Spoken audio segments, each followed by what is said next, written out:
ஆசிரியர் ஆணி வேர்களே, வருங்கால தங்கங்களே, எதிர்கால சிங்கங்களே, புத்தம்புது மலர்களே, முத்து ரத்தினங்களே, ஐம்பூதங்களே, நான்மறை வேதங்களே, எம் சொந்த பந்தங்களே, கட்டி கரும்பே, கருப்பட்டி இனிப்பே, விண்ணை அளந்த என் அன்னை தமிழே, உங்கள் அனைவரையும் வணங்கி என் சிகரம் தாழ்ந்து வணங்கி என் உரையை துவங்குகிறேன்.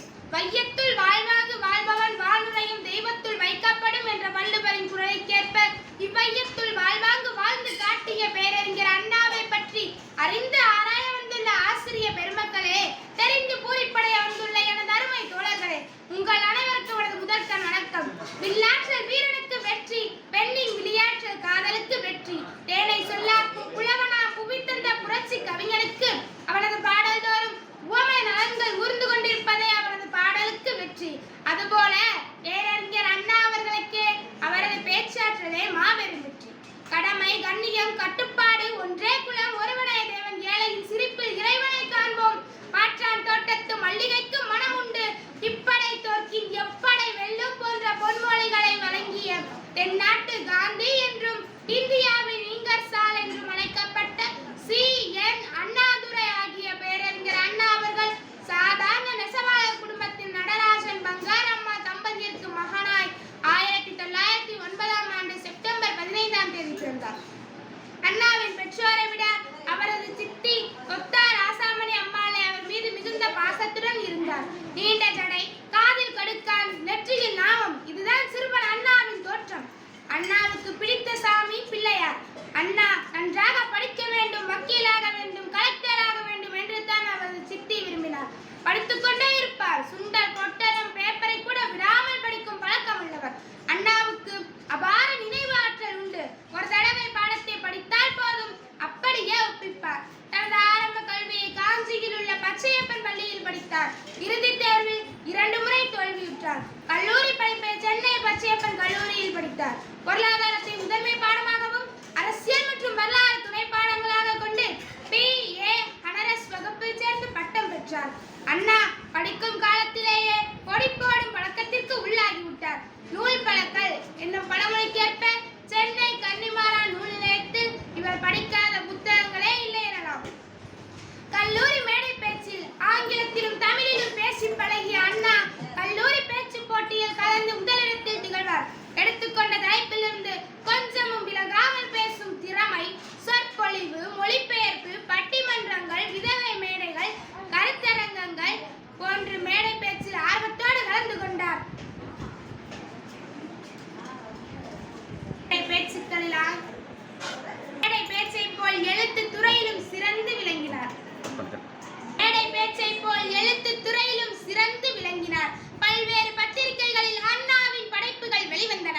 பரதன், சௌமீர் என்ற புனைப்பெயர்களை கொண்ட அண்ணா ஓர் இரவு, வேலைக்காரி, கரித்துண்டு, செவ்வாழை போன்ற நாடகங்களை எழுதினார். நவயுகம், விடுதலை, குடியரசு போன்ற இதழ்களில் ஆசிரியராக பணியாற்றினார்.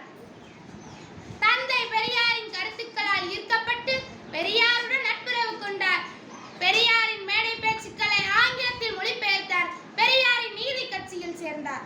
இந்தியா சுதந்திரம் பெற்ற நாளை அது துக்க நாள் என்று அறிவித்தார் பெரியார். ஆனால் அண்ணாவோ சுதந்திர நாள் திராவிடத்திற்கு திருநாள் தான் என்று பெரியாரின் அறிக்கையை மறுத்து வெளியிட்டார். 1957ஆம் ஆண்டு தேர்தலில் போட்டியிட்டு சட்டமன்ற உறுப்பினராக தேர்ந்தெடுக்கப்பட்டார். 1962இல் காஞ்சிபுரம் தொகுதியில் தோல்வியுற்றார். எதையும் தாங்கும் இதயம் கொண்ட அவர் தோல்வியை பற்றி கவலைப்படாமல் 1967ஆம் ஆண்டு தென் சென்னை நாடாளுமன்ற தொகுதியில் தேர்ச்சி பெற்று தமிழ்நாட்டின் முதலமைச்சரானார். பகுத்தறிவு பகலவன், ஈரோட்டு விடிவெள்ளி ஈவாரே. பெரியாரை தம் தலைவராக கொண்ட அண்ணா கடவுள், நம்பிக்கை உள்ளவர்களின் மனம் உண்படா வண்ணம். நான் பிள்ளையாரையும் உடைக்க மாட்டேன், பிள்ளையாருக்கு தேங்காயும் உடைக்க மாட்டேன் என்றார் எனில் அவரது உயரிய பாங்கினை சற்று சிந்தித்து பாருங்கள்.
செய்வதில் வல்லவர். அரசியல் சூழ்ச்சி அவர் அறியாதவற்றில் ஒன்று. சமூக மறுமலர்ச்சி ஊக்குவிக்க சுயமரியாதை திருமண சட்டம் அண்ணாவால் கொண்டு வரப்பட்டது. கலப்பு திருமணம் செய்பவர்களுக்கு தங்க பதக்கம் வழங்கி கௌரவப்படுத்தினார். நாட்டு வாட்டம் போக்கிட நோட்டடித்தால் மட்டும் போதாது, ஏழைகள் வாழ்வு மலர ஏற்றமிகு திட்டங்கள் தீட்ட வேண்டும் என்றார். சட்டம் ஒரு இருட்டறை, அதில் வக்கீலின் வாதம் ஒரு விளக்கு. அந்த விளக்கு ஏழைகளுக்கு கிடைப்பதில்லை என்பது அறிஞர் அண்ணாவின் கருத்து.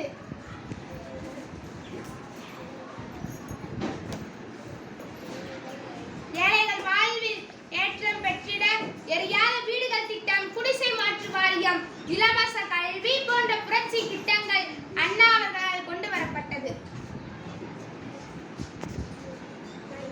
படியரசி திட்டம், மதுவிலக்கு கொள்கை, சிறுநில உடைமையாளருக்கு வரிவிலக்கு அளித்தல், சீரணி அரங்குகள் அமைத்தல், தொழில்களை நாட்டுடைமையாக்கும் திட்டம் போன்ற பல திட்டங்கள் அண்ணா அவர்களால் கொண்டு வரப்பட்டது.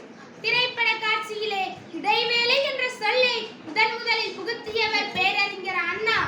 தம் திரைப்படங்கள் மூலமாகவும் தம் சிறுகதைகள் மூலமாகவும் நாடகங்களாலும் மூட பழக்க வழக்கங்களையும் சமூக ஏற்றத்தாழ்வுகளை சாடினார். ஜனநாயகம் கூறிய வாய் போன்றது. 20 ஆண்டுகள் ஆட்சி புரியும் கட்சியை 2 வினாடியில் வீழ்த்தப்படும் தன்மை அதற்கு உண்டு என்றார். எனவே அடக்கத்துடனும் பொறுப்புடனும் செயல்பட வேண்டும் என்றார். மேலும் தலைவன் சட்டையை போன்றவன், அவனுக்கு எதையும் தாங்கும் இதயம் வேண்டும். பச்சை கொடியா பச்சை பாம்பா என்று உணரக்கூடிய திறன் வேண்டும் என்றார். எப்பொருள் பற்றியும் எந்த மேடையிலும் மடை திரண்ட வெள்ளம் போல் பேசும் பேராற்றல் மிக்கவர். திருக்குறளை பொறுத்தவரையில் ஒவ்வொரு குறட்பாவைக்கும் ஊன்றி படித்தவர். கம்பர் ராமாயணத்தை யார் ஒருவர் கசடர கற்கிறாரோ அவர் உண்மையில் பெரும் புலமை சிறப்பார் என்பதில் ஐயமே இல்லை. நூல் நிலையங்களை கண்ட இடத்திற்கெல்லாம் சென்று விடுவார். அடுக்குமொழியில் பேசும் திறன் படைத்த அவர் ஒரு முறை தேர்தல் சமயம் சித்திரை மாதம் இரவு மணி 10:30. அப்போது மணியோ 10:30, மாதமோ சித்திரை, உம்மை தழுவுவதோ நித்திரை, மறக்காமல் இடுவீர் உமது முத்திரை என்றார். 1967 ஆண்டு விருதுநகர் தொகுதியில் எதிர்க்கட்சி தலைவரான காமராஜர் தோல்வியுற்றார் என்றதும் மக்களுக்காக பாடுபட்ட மாபெரும் தலைவர் தோல்வியுற்றாரே என்று வருத்தப்பட்டார். அமெரிக்கா, ஜப்பான், இத்தாலி, நியூயார்க் போன்ற பல நாடுகளுக்கு சுற்றுப்பயணம் மேற்கொண்டவர். கலைகளில் சிறந்த காஞ்சியிலே பிறந்த இருள் கிழிந்து ஒளி கிளப்பும் உதய சூரியனாம் பேரறிஞர் அண்ணா 1969 பிப்ரவரி 2ஆம் நாள் புற்றுநோயால் பாதிக்கப்பட்டு அவரின் உடல் சிகிச்சை பலனின்றி இம்மண்ணுலகை விட்டு பிரிந்தது. ஒரு தலைவரின் அஞ்சலி செலுத்துவதற்கு 2 கோடி மக்கள் கலந்து கொண்டது கின்னஸ் பதிவேட்டில் இடம்பெற்றுள்ளது.